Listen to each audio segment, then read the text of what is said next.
In Washington, Bob Schieffer.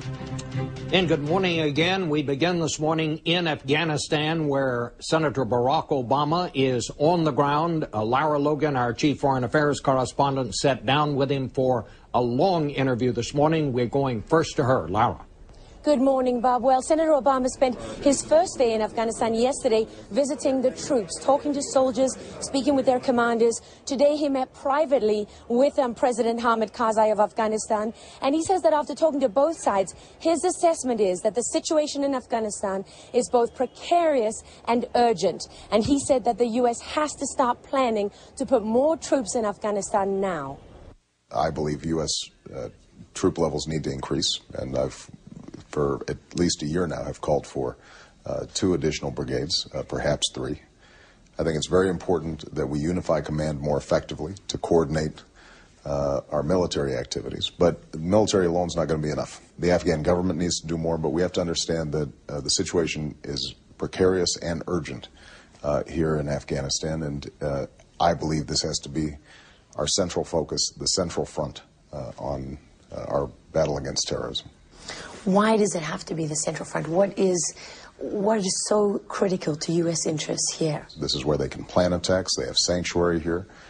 They are gathering huge amounts of money as a consequence of the drug trade in the region. And so that global network is centered in this area. And I think one of the biggest mistakes we made strategically after 9/11 was to fail to finish the job here, focus our attention here. We got distracted by Iraq.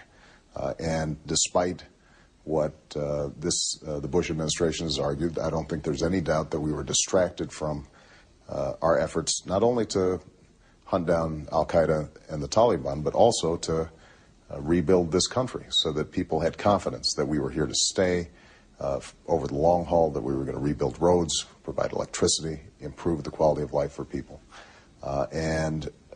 Now we have a chance, I think, to correct some of those errors. There's starting to be a growing consensus that it's time for us to withdraw some our combat troops out of Iraq, deploy them here in Afghanistan, and I think we have to seize that opportunity. Now's the time for us to do it.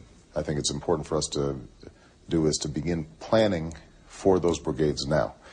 If we wait until the next administration, it could be a year before we get those additional troops on the ground here in Afghanistan, and I think that would be a mistake. I think the situation is getting urgent enough that we've got to start doing something now. The United States has to take a regional approach to the problem.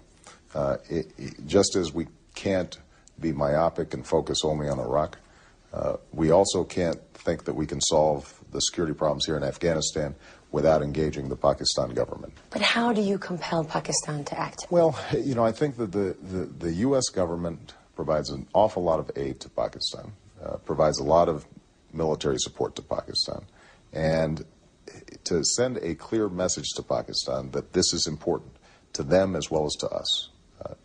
I think, that message has not been sent. In what circumstances would you authorize unilateral U.S. action against targets inside the tribal areas? Well, what I've said is that if we had actionable intelligence against high-value al-Qaeda targets, and the Pakistani government was unwilling to go after those targets, that we should. Now, my hope is that it doesn't come to that in fact the Pakistani government would recognize that if we had Osama bin Laden in our sights, that we should fire, or we should capture and seize. Isn't that the case now? I mean, do you really think that if U.S.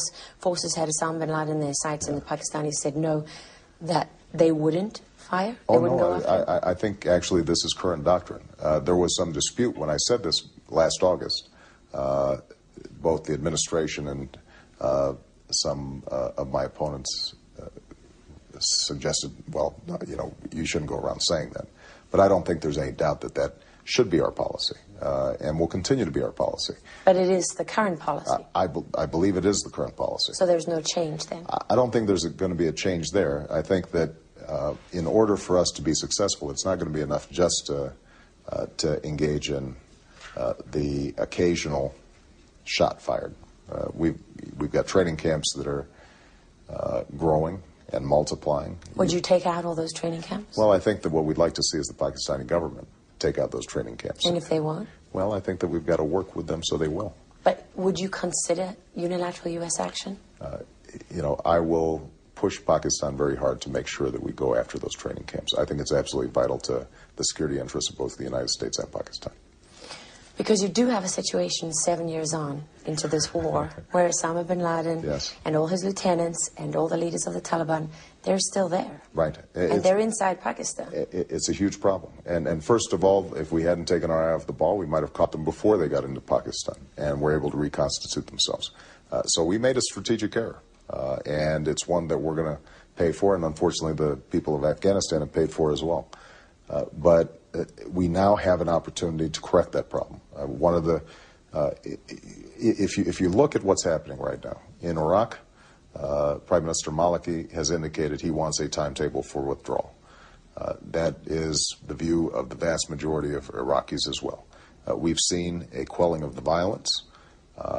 We haven't seen as much political progress as needs to be made, but we're starting to see some efforts on the part of the various factions to deal with some of the issues that are out there. Token efforts at best, though, they are token efforts at best, but if we have a timetable and they suddenly see an urgency behind the fact that the American troops are going to be leaving and that they need to get their act together, then this is the perfect moment for us to say, we are going to shift our resources. We're going to get a couple of more brigades here into Afghanistan. We're going to, and it's not just brigades, we're also going to be upping our financial aid to Afghanistan. We're going to be willing to increase our foreign aid to Pakistan.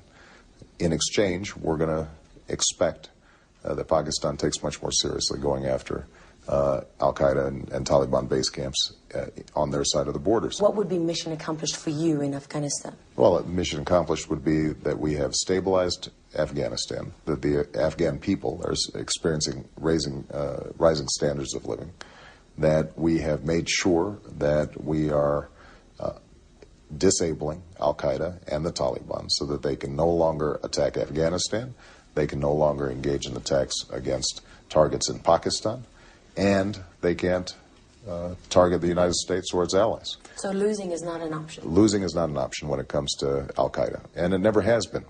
And that's why the fact that we engaged in a war of choice when we were not yet finished with that task was such a mistake.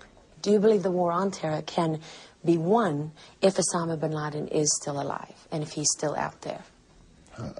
I think there would be enormous symbolic value in us capturing or killing bin Laden, because I think he's still a rallying point for Islamic extremists. But I don't think that by itself is sufficient. I think that we are going to have to be vigilant in dismantling these terrorist networks. Okay, last question. There is a perception that you lack experience in world affairs. Right. Is this trip partly aimed at overcoming that perception that, you know, there is doubt among some Americans that you could lead a country at war as commander-in-chief from day one? You know, the interesting thing is that the people who are very experienced in foreign affairs, I don't think have those doubts. The troops that I've been meeting with over the last several days, they don't seem to have those doubts. So the objective of this trip was to have substantive discussions with people like President Karzai or Prime Minister Maliki or President Sarkozy or others who I expect to be dealing with over the next 8 to 10 years. And it's important for me to have a relationship with them early, that I start listening to them now, getting a sense of what their interests and concerns are.